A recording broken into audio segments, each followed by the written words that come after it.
Europe इस वक्त भीषण हीट वेव से जूझ रहा है। 43 से 44 डिग्री तापमान ने लोगों का जीना वहां पे मुश्किल कर दिया है। दुनिया एक बार फिर मौसम के बड़े बदलाव की ओर बढ़ रही है। अब देखिए, विश्व मौसम संगठन यानी WMO ने चेतावनी दी है कि अब अल नीनो का असर और तेज हो सकता है। इसके चलते कई देशों में भीषण गर्मी, लंबे सूखे और कहीं कहीं अत्यधिक बारिश जैसी चरम मौसम घटनाओं का खतरा बढ़ जाएगा। जलवायु परिवर्तन के बीच आई ये अहम चेतावनी आम जीवन पर गंभीर असर डाल सकती है। लेकिन बड़ा सवाल यह है कि जब चीन के कई इलाकों में पारा 50 डिग्री तक पहुंच रहा है, तो वहां हालात इतने खराब क्यों नहीं है? देखिए हमारी इस खास रिपोर्ट में।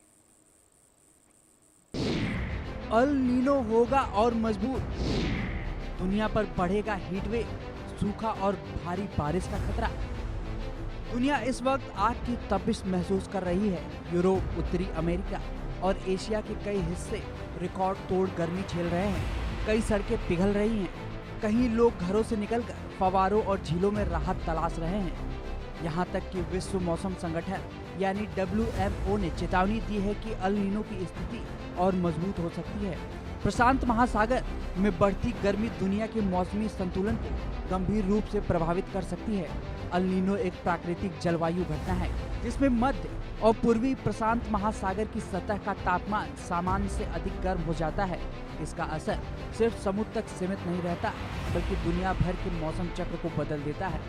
अल नीनो कोई स्थायी स्थिति नहीं है। यह आमतौर पर 2 से 7 साल तक के अंतराल पर विकसित होता है और कई महीनों से लेकर करीब 1 से 2 साल तक असर दिखा सकता है। इसके विपरीत ला नीना की स्थिति में समुद्र का पानी सामान्य से अधिक ठंडा हो जाता है, जिससे मौसम के प्रभाव काफी हद तक उलट जाते हैं। WMO के मुताबिक मजबूत अल नीनो कई क्षेत्रों में चरम मौसम घटनाओं को बढ़ा सकता है। इसके चलते भीषण हीटवेव, लंबे समय तक सूखा, जंगलों में आग और दूसरी ओर अत्यधिक बारिश व बाढ़ जैसी आपदाओं का खतरा बढ़ सकता है। विशेषज्ञों का कहना है कि जलवायु परिवर्तन ने पहले ही मौसम को अस्थिर बना दिया है। ऐसे में अल नीनो का प्रभाव पहले से कहीं ज्यादा गंभीर और विनाशकारी हो सकता है। लेकिन इसी बीच एक सवाल पूरी दुनिया पूछ रही है। जब यूरोप 43 डिग्री में टूट रहा है, तो चीन 50 डिग्री में भी संभला कैसे हुआ है? यूरोप के कई देशों में 40 से 45 डिग्री तापमान असामान्य माना जाता है। यहाँ के घर, सड़कें और सार्वजनिक ढांचे ऐतिहासिक रूप से इतनी गर्मी के लिए तैयार नहीं रहे। कई यूरोपीय देशों में घरों में एयर कंडीशनर आम नहीं है। बिल्डिंग्स गर्मी रोकने के बजाय सर्दी से बचाने के लिए बनाई गई थी। यही वजह है कि तापमान बढ़ते ही गर्मी घरों के अंदर कैद हो जाती है। अब चीन की तस्वीर देखिए।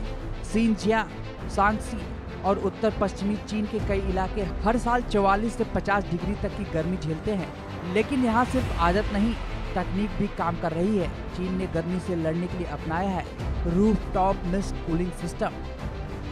पहली नजर में लगता है मानो इमारतों की छतों से हल्की बारिश हो रही है, लेकिन ये बारिश नहीं, बेहद महीन पानी की फुहार हैं।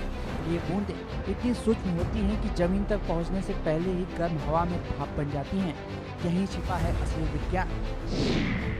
इसे कहते हैं इवोपोरेटिव कूलिंग, यानी वाष्पीकरण से ठंडक पैदा करना। जब पानी की छोटी बूंदें गर्म हवा से टकराती हैं, तो वे तेजी से भाप बनती हैं। इस प्रक्रिया में हवा की गर्मी सोख ली जाती है और आसपास का तापमान घटने लगता है। वैज्ञानिकों के मुताबिक इस तकनीक से तापमान करीब 8 डिग्री सेल्सियस तक कम किया जा सकता है।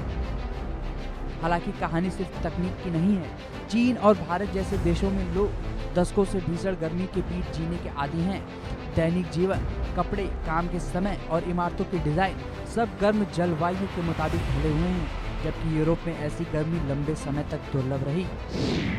इतनी बड़ी आबादी वाले शहरों में कितना पानी लगेगा? क्या मशीनों में खनिज जमने की समस्या आएगी? और क्या यह अंदरूनी तापमान भी कम कर पाएगी?